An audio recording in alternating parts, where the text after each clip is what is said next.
آپ کے ادارے کو ایک شرف بھی حاصل ہے کہ آپ کا قائد، آپ کا سرپرست، اس خانقاہ کا سجادہ نشین بہار کی لیڈنگ شخصیت کا مالک ہے۔ اگر بہار میں ایک نظر ڈالی جائے تو جو لوگ پہلی نظر میں سامنے آئیں گے ان میں سے ایک آپ کی خانقاہ کا، آپ کے مدرسے کا سرپرست ہے۔ تو یہ اپنے آپ میں خود آپ کے لیے ایک بڑی بات ہے کہ ہمارے بیچ اس وقت ہندوستان کے بڑے ہی مشہور، مقبول، ماہر تعلیم حضرت مولانا شمیم منعمی صاحب سجادہ نشین خانقاہ منعمیہ پٹنہ موجود ہیں۔ ہم لوگ آپ کی آمد پہ بہت ہی خوش ہیں، اور ہم اساتذہ اور طلباء حضرت والا کا استقبال کرتے ہیں، اور اسی کے ساتھ ساتھ یہ بھی درخواست کرتے ہیں کہ خانقاہ رحمانی آپ کی آمد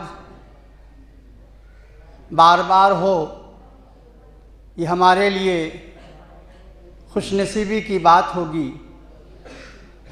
اور اخیر میں درخواست یہ ہے حضرت والا سے کہ ہم اساتذہ کو اور طلبہ عزیز کو اپنی قیمتی نصیحتوں سے نوازیں، آپ کی عنایت ہوگی۔ حضرت مولانا۔ السلام علیکم ورحمۃ اللہ۔ بسم اللہ الرحمن الرحیم۔ اللہم صل علی سیدنا و مولانا محمد معدن الجود والکرم و منبع العلم والحلم والحکم وعلی آلہ و اصحابہ و اہل بیتہ و اولیاء امتہ اجمعین۔ معزز اساتذہ گرامی وقار، عزیز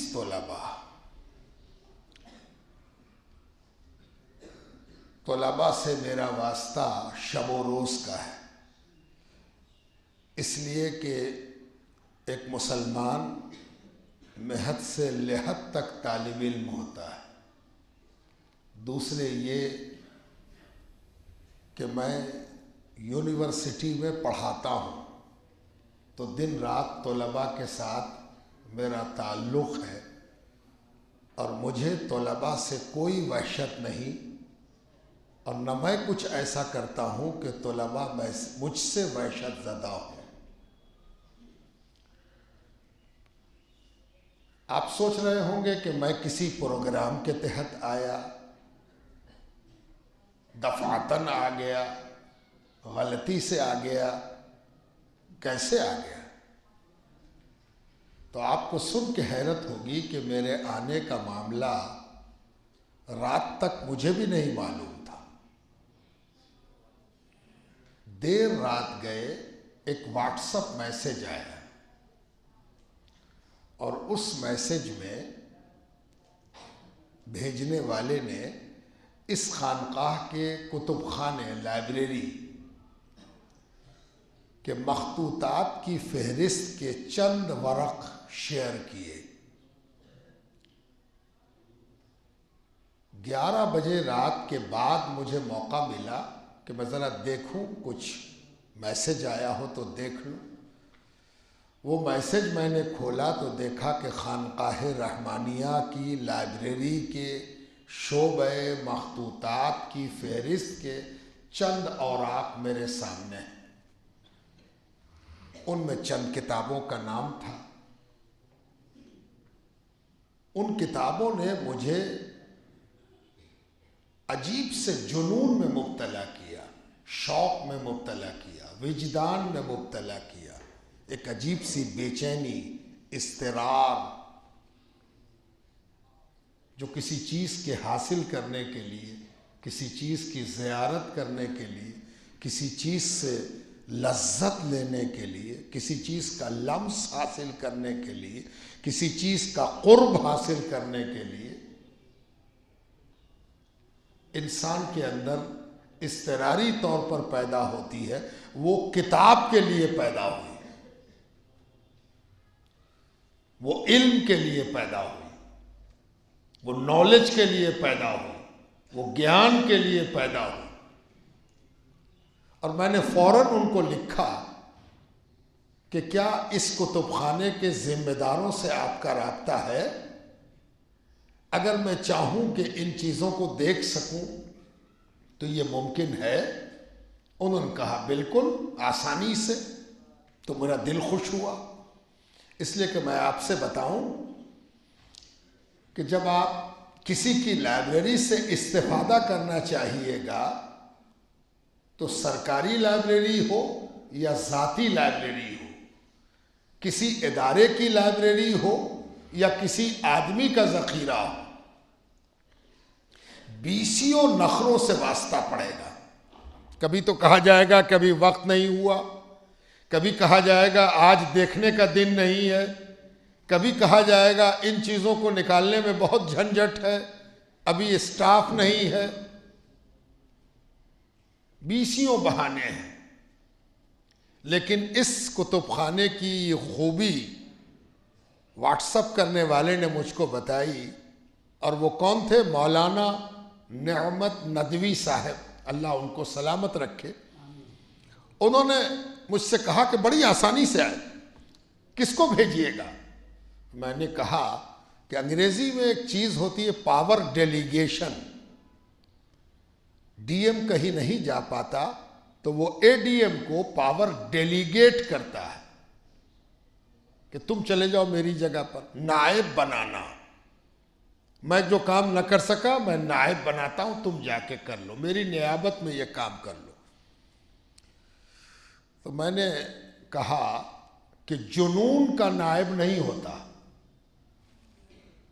شوق میں نیابت نہیں ہوتی۔ شوق وہ چیز ہے جو کسی کو پیدا ہوتی ہے تو وہ شوق ڈیلیور نہیں کیا جا سکتا، ڈیلیگیٹ نہیں کیا جا سکتا، منتقل نہیں کیا جا سکتا۔ شوق وہ چیز ہے، جنون وہ چیز ہے۔ میں نے کہا میں خود جاؤں گا۔ ان کو بڑی حیرت ہوئی۔ میں نے کہا ان کا نمبر بھیج دیجئے جو ذمہ دار ہیں۔ ان کا اچھا، جب تک 12:30 بج گئے رات کے، 12:30 بجے رات میں میں اس فیصلے کے ساتھ کروٹ بدلتے ہوئے سونے کی کوشش کرنے لگا کہ فجر کی نماز تمام ہو اور میں روانہ ہو جاؤں۔ فجر کی نماز کے بعد میں روانہ ہو گیا پٹنہ سے یہاں آنے کے لیے۔ جب میں قریب پہنچا تو میں نے ان کو میسج کیا کہ میں قریب پہنچ رہا ہوں، داخل ہوا چاہتا ہوں، ذرا خبر کر دیجئے کہ میں آ گیا ہوں۔ تو انہوں نے کہا کہ میں یہیں موجود ہوں۔ اچھا، انہوں نے پہلے یہ نہیں بتایا تھا کہ میں یہاں ہوں، میں یہیں موجود ہوں۔ میں نے کہا بہت خوشی ہوئی، اور میں اندر داخل ہوا تو داخل ہوتے ہی آپ سے ملاقات ہو گئی۔ ان کو بھی نہیں معلوم تھا کہ میں آ رہا ہوں۔ اب ان کی مہربانی اور ان کی وسعت نظر کہ انہوں نے مجھے دیکھتے ہی پہچان لیا۔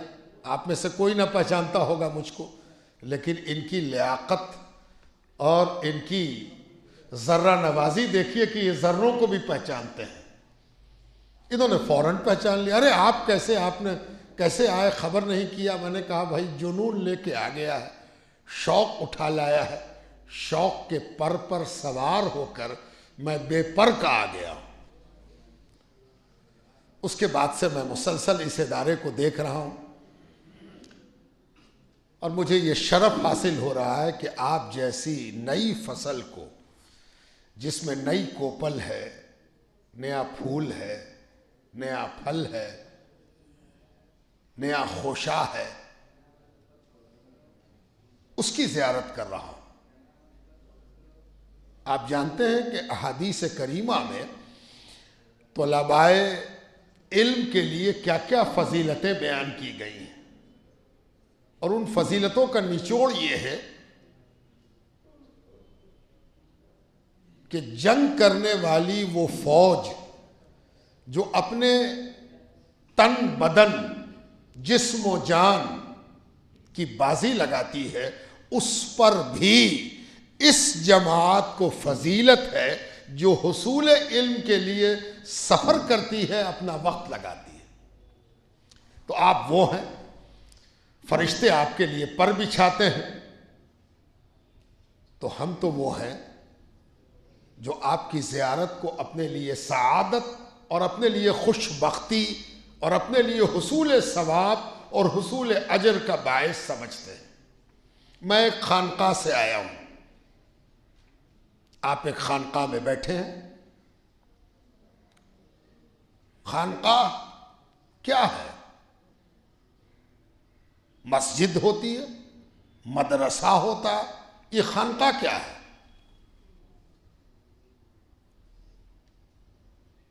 اگر مسجد سے کام چل جاتا تو مدرسے کی ضرورت نہیں تھی، اور اگر مدرسے سے بھی کام چل جاتا تو خانقاہ کی کیا ضرورت تھی؟ یہاں تقریر کا موقع نہیں ہے، میں صرف یہ عرض کر دوں کہ یہی 3 ادارے ہیں جنہوں نے پوری ملت اسلامیہ کی قیادت کی ہے، اور یہ تینوں ادارے حضور پاک علیہ الصلاۃ والتسلیم کی حیات مبارکہ میں اور خلفائے راشدین کے زمانے میں ایک چیز کا نام تھا، مسجد، مدرسہ، خانقاہ، یہ ایک چیز کا نام تھا۔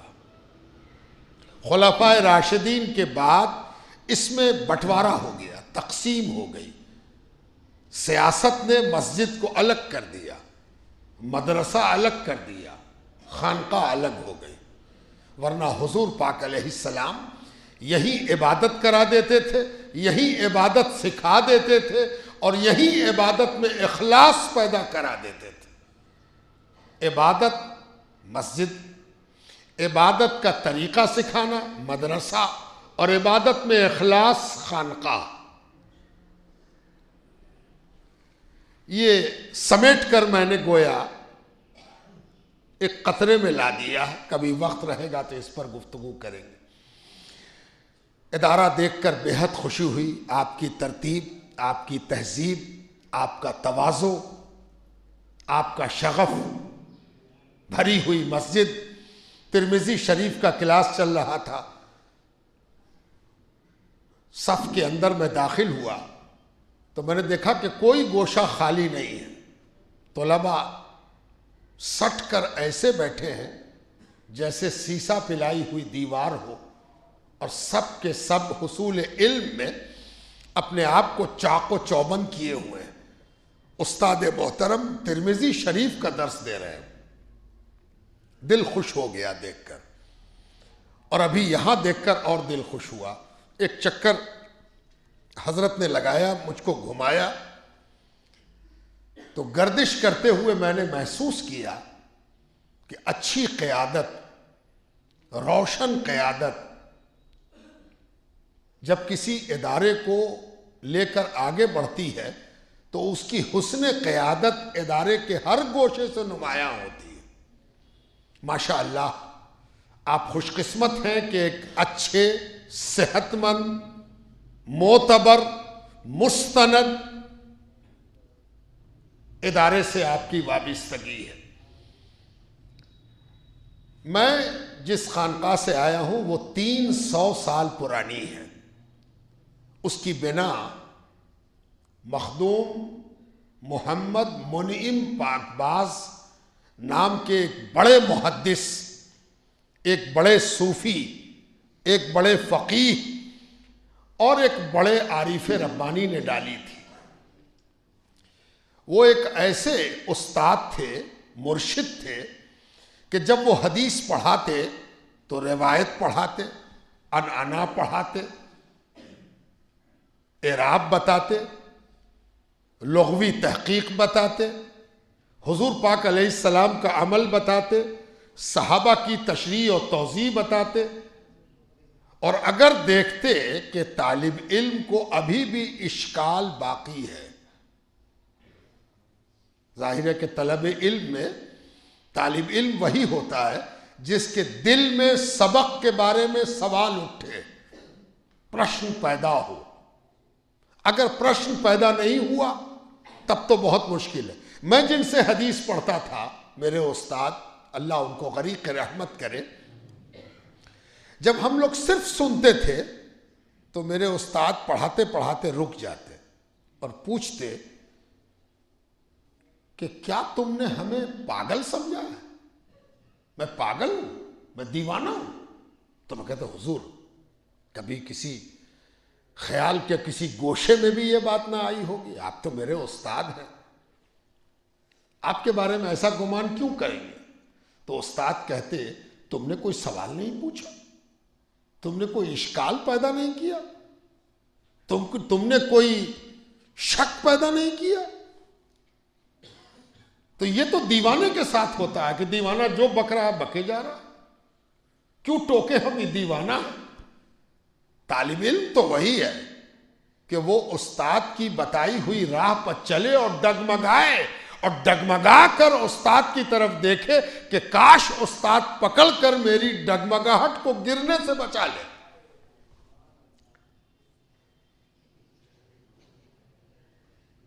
مخدوم منعم پاکباز جن کے نام سے منعمی خانقاہ قائم ہوئی، وہ جب دیکھتے کہ حدیث کا طالب علم روایت، معنی، تشریح، توضیح سے مطمئن نہیں ہوا تو روایت سے رویت کا سفر کراتے، یعنی حضور پاک علیہ السلام کو سر کی آنکھوں سے زیارت کراتے اور کہتے اشکال ہے تو دور کر لو۔ یہ ہے خانقاہ، اس کو کہتے ہیں خانقاہ۔ علم الیقین تک پہنچاتا ہے، مرشد اس کو حق الیقین تک پہنچاتا ہے۔ کتابیں آپ کو علم الیقین تک پہنچا دیتی ہیں۔ مرشد کیا کرتا؟ اس کو عین الیقین بنا دیتا ہے۔ اور جب علم الیقین اور عین الیقین آپس میں گلے ملتے ہیں تو جو احساس، جو شعور پیدا ہوتا ہے اسی کو حق الیقین کہتے ہیں۔ 150 سال پرانی یہ خانقاہ ہے تقریباً۔ حضرت مولانا فضل رحمہ گنج مراد آبادی علیہ الرحمہ والرضوان اس بر صغیر کی متاخرین شخصیت میں انوپم، انوٹھے، بے مثال، منفرد شخصیت کا نام ہے۔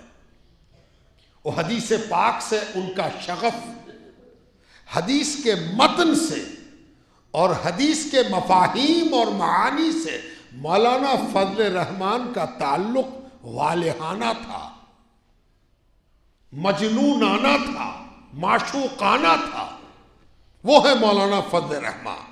تو مولانا فضل رحمہ کے دست گرفتہ، فیض یافتہ، نظر یافتہ، صحبت یافتہ ہیں حضرت مولانا محمد علی مغیری، اور ان کی یہ خانقاہ ہے، ان کا یہ مدرسہ ہے۔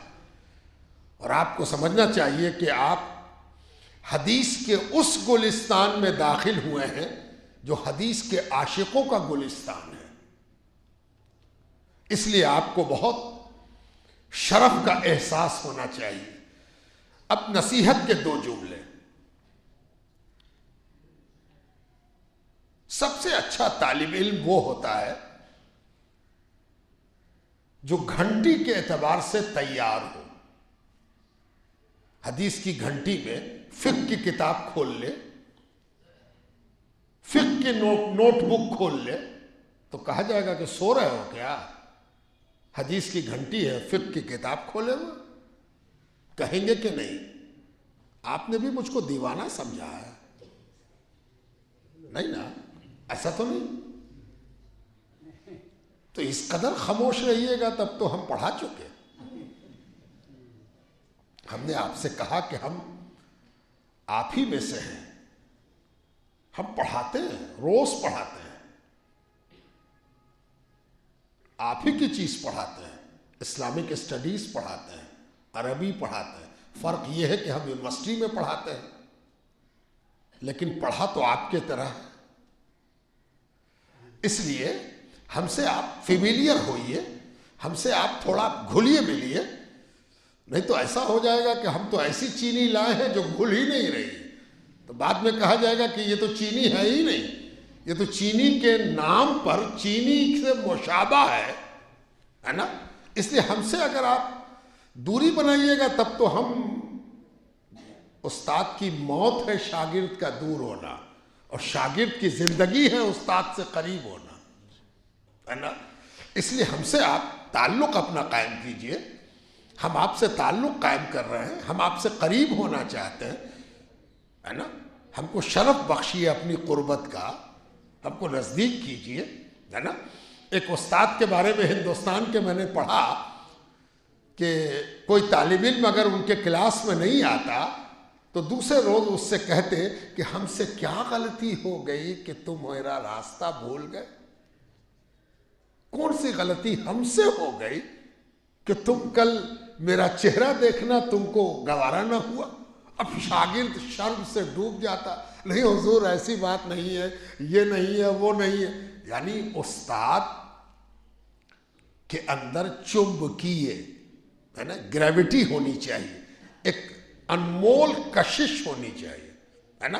جیسے چونٹی مٹھاس سے لپٹتی ہے ویسے ہی استاد کو اتنا میٹھا ہونا چاہیے کہ شاگرد لپٹ کے اپنی غذا حاصل کر لے، ہے نا۔ تو میں یہ کہہ رہا تھا کہ جس چیز کی گھنٹی ہو اسی گھنٹی کی کتاب کھلنی چاہیے۔ طے ہے؟ کوئی اعتراض، کوئی اشکال، کوئی الگ اوپینین ہے، کوئی الگ رائے ہے آپ کی؟ آپ کچھ الگ سوچتے ہو تو بتا دیجئے، ہو سکتا ہم قائل ہو جائیں، نہیں نا۔ اچھا دیکھیے، اگر آپ اپنے وقت کے مسائل نہیں جانیے گا، وقت کا تقاضا نہیں جانیے گا، ابھی کیا ضرورت ہے، ابھی کس چیز کی حاجت ہے، تو آپ وہی کام کیجئے گا جو حدیث کی گھنٹی میں فقہ کی کتاب کھولنے کا۔ آپ کو بہت اچھی طرح پہچاننا ہے کہ دور کا تقاضا کیا ہے، عصر کا تقاضا کیا ہے، زمانے کی ضرورت کیا ہے، اس کو جاننا بہت ضروری ہے۔ عموماً ہوتا یہ ہے کہ دن کو رات کا مسئلہ، رات کو دن کا مسئلہ، ہے نا۔ مسلمان اس دنیا میں عالمی حقیقت ہے، اس کو جان لیجئے۔ ہم کیا ہیں؟ یونیورسل ٹروتھ، بین الاقوامی سچائی ہیں ہم۔ جدھر دیکھیے گا ادھر مسلمان نظر آئے گا، اور یہی آنکھ میں گڑنے کا سبب ہے۔ ہم عالمی سچائی ہیں، ویشوک ستیہ ہیں، پرم ستیہ ہیں ہم، جدھر دیکھیے ہم ہیں۔ اس لیے ہم کو بھی اس بات کے لیے تیار ہونا ہوگا کہ ہم عالمی سچائی ہیں۔ چھوٹے چھوٹے مسئلے میں پھنسے رہنا، چھوٹی چھوٹی باتوں کو لے کے آپس میں جھگڑتے رہنا، پرانا مسئلہ نکال کے 100 برس، 200 برس، 300 برس، 400 برس، 500 برس، 700 برس، 900 برس کا مسئلہ نکال کے اس میں الجھے رہنا، اس کے مطلب یہ ہے کہ یہ لڑکا سو رہا ہے، اس کو معلوم نہیں ہے کہ گھنٹی کس کتاب کی ہے، اور گھنٹی کے بجائے دوسری کتاب کھولے ہوئے۔ اپنے وقت کے مسئلے کو پہچانیے اور اپنے وقت کے مسئلے کے اعتبار سے اپنے کو تیار کیجئے۔ کیوں؟ اس لیے کہ آپ مستقبل ہیں، بھوشیہ ہیں۔ اگر آپ تیار نہیں ہوئے تو ہم اپنا وقت گزار چکے۔ آپ سے زمانہ آنکھیں چار کرے گا، اور آپ کو تیار رہنا اس ویژن کے ساتھ کہ آپ زمانے سے نگاہیں لگا سکیے۔ یہ بات ہو گئی۔ اب ایک آخری بات، ممکن ہے کہ آپ کو یہ سمجھ میں آئی ہو بات کہ مذہب میں تشدد ضروری ہے، تشدد، تسلب، تشدد اور تسلب ہر قسم کا ہوتا ہے۔ اب اس کی ٹوپی میری ٹوپی کی طرح نہیں ہے تو اس کو ہم کنارے کیا ہے، میرے جیسا نہیں ہے. تو اس کی داڑھی میری داڑھی کی طرح نہیں ہے تو اس کو کنارے کیا. یہ سب کرنا مسلمانوں کا وتیرہ نہیں ہے. مسلمان کو تو معلوم ہے کہ افریقی بھی مسلمان ہوگا، ایشیائی بھی مسلمان ہوگا، عربی بھی مسلمان ہوگا، چائنیز بھی مسلمان ہوگا. تو یہ تفریق مسلمان کیا ہو ہی نہیں سکتی ہے. مسلمان تشدد تسلط اگر برتے گا تو خانقاہ یہ سکھاتی ہے کہ تشدد اپنی ذات پر ہونی چاہیے، دوسرے کی ذات پر نہیں، اپنی ذات پر. دوسرے کے ساتھ تسلط بہت کرتے ہیں لوگ، اسی میں جیتے ہیں، اسی کو اوڑھتے ہیں، اسی کو بچھاتے ہیں. لیکن اپنی ذات پر تسلط کرنا، تشدد کرنا، یہ خانقاہ سکھاتی ہے. خانقاہ کہتی ہے مذہب میں جو شدت چاہیے، دین میں جو شدت چاہیے، وہ تم اپنی ذات پر برتو نا. وقت پر نماز پڑھو، طہارت کا اہتمام کرو، طہارت ضائع مت ہونے دو، ضائع ہو تو پھر طاہر ہو جاؤ. سچ بولو، رات میں اپنا احتساب کرو، اپنی غلطیوں کو پہچانو، اپنے قصوروں کو پہچانو، اپنی لغزشوں کو پہچانو. یہ تسلب ہے، یہ تشدد ہے. دوسرے کی غلطی پہچان رہے ہیں، اس نے ہاتھ یہاں باندھ دیا، اس نے ہاتھ باندھا ہی نہیں، وہ زور سے آمین کہہ دیا، اس نے کھڑے ہو کے سلام پڑھ لیا، اس نے بیٹھ کے سلام پڑھ لیا. یہ سب بیکار فضول باتیں. اس تشدد اور تسلط سے اپنے آپ کو باہر نکالیے. وسیع النظر بنیے، وسیع القلب بنیے. اپنا مطمح نظر بھی جانیے، دوسرے کا مطمح نظر بھی جانیے. وہ کیا دلیل رکھتا ہے اس کو بھی پہچانیے. اب آخری بات ختم کرتے ہوئے ایک مثال سنا دیں. یہ خانقاہ نقشبندی ہے، نقشبندیہ سلسلے کی ہے. اس لیے کہ حضرت مولانا فضل رحمہ گنج مراد آبادی کا بنیادی سلسلہ نقشبندی تھا. ہاں وہ قادری بھی تھے، وہ چشتی بھی تھے، سلاسل ان کو پہنچے تھے. اور ان سلسلوں میں فرق نہیں ہوتا. یہ سلسلے صرف نصاب کا فرق رکھتے ہیں، کیریکولم، سلیبس کا فرق رکھتے ہیں. ہیں سب ایک سلسلے کو دوسرے سلسلے سے کوئی ٹکراؤ نہیں، کوئی فتویٰ بازی نہیں. ہم لوگوں میں تو ترنت فتویٰ بازی شروع ہو جاتی ہے، سلسلوں میں فتویٰ بازی نہیں ہوتی. حضرت سیدنا شیخ احمد سرہندی المعروف بمجدد الفسانی سے ایک بار کسی نے پوچھا کہ حضرت آپ مجلس سما نہیں سنتے، قوالی نہیں سنتے، فلاں سنتے ہیں، آپ نہیں سنتے، فلاں سنتے ہیں، آپ کا کیا خیال ہے؟ بڑی قابل غور بات. ایک کام ہم نہیں کرتے، دوسرا آدمی وہ کرتا ہے. تو ایک طریقہ تو یہ ہوگا کہ ہم کہیں کہ بالکل ضال مضل ہے، گمراہ ہے، برباد ہے، جاہل ہے. یہی طریقہ دنیا میں رائج بھی ہے. حضرت مجدد اور اکابر نقشبندیہ کا طریقہ کیا ہے؟ انہوں نے فارسی زبان میں ایک جملہ کہا، ہو سکے تو اسے رٹ لیجئے گا. نہ ایکار می کنم، نہ اینکار می کنم، نہ انکار می کنم. نہ تو میں یہ کام کرتا ہوں اور نہ اس سے انکار کرتا ہوں. نہ اینکار می کنم، نہ انکار می کنم. یہ اتنا بڑا جملہ ہے، یہ اتنا عظیم جملہ ہے کہ اس نے ملت کو ایک سمت دیا ہے. جانتے ہیں آپ کس ملت کا حصہ ہیں؟ یہ ملت دنیا کی اکیلی ملت ہے جو اپنے کلاسوں میں اختلاف پڑھاتی ہے. اختلاف. جیسے ہی آپ فقہ میں جائیں گے، حدیث میں جائیں گے تو آپ کیا پڑھتے ہیں؟ اختلاف. امام ابو حنیفہ، امام شافعی، امام احمد ابن حنبل، امام مالک کے درمیان کا اختلاف. جب آپ حدیث پڑھتے ہیں تو حدیث کے سلسلے میں آپ جانتے ہیں کہ ماہرین حدیث اس پر کیا اختلاف کرتے ہیں. جب کوئی حدیث مختلف طرق سے آتی ہے تو اس میں کبھی کبھی فرق بھی ہوتا ہے. طرق صرف عنعنہ کا فرق نہیں ہے، طرق الفاظ میں بھی فرق پیدا کرتا ہے. تو آپ فرق جانتے ہو اور فرق کا ادب جانتے ہو. مدرسہ سسٹم، اسلامی طریقہ تعلیم اختلاف کو پڑھاتا ہے، اور جو اختلاف کو پڑھاتا ہو اس کی سوسائٹی میں اختلاف نہیں ہونا چاہیے، اس لیے کہ وہ اختلاف کا ادب سکھاتا ہے کہ اختلاف کا ادب کیا ہے، اختلاف کا قانون کیا ہے، اختلاف کا نتیجہ کیا ہے. یہ پڑھاتے ہیں ہم اور آپ، پڑھتے ہو آپ. اس لیے مسلمانوں کے درمیان اتحاد، اتفاق، وسعت نظری، وسعت قلبی، روشن خیالی پیدا ہونی چاہیے، تاکہ آپس میں ایک دوسرے کے بارے میں کیا کرو. اب تک آپ کرتے تھے تنکیر، انکار کرتے تھے. یاد رکھیے تنکیر نیچے کا سلیبس ہے، اوپر کا سلیبس ہے تعویل.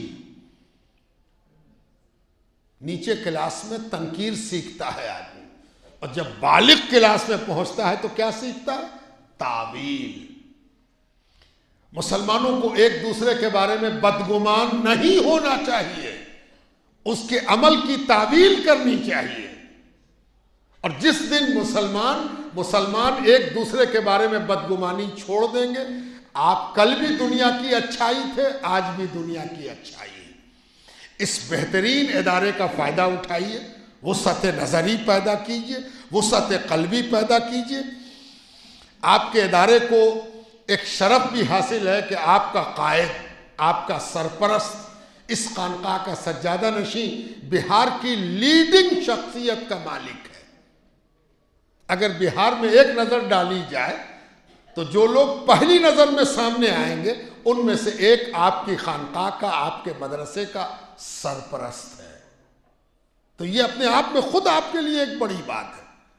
تو اپنے آپ کو ایسا سجائیے، سنواریے کہ کل کے مستقبل جب آپ بنیے تو یہ ادارہ بھی آپ پر فخر کرے، یہ ملت بھی آپ پر فخر کرے. انہی باتوں کے ساتھ میں آپ سے رخصت ہوتا ہوں، اس لیے کہ آپ کا کلاس ہے.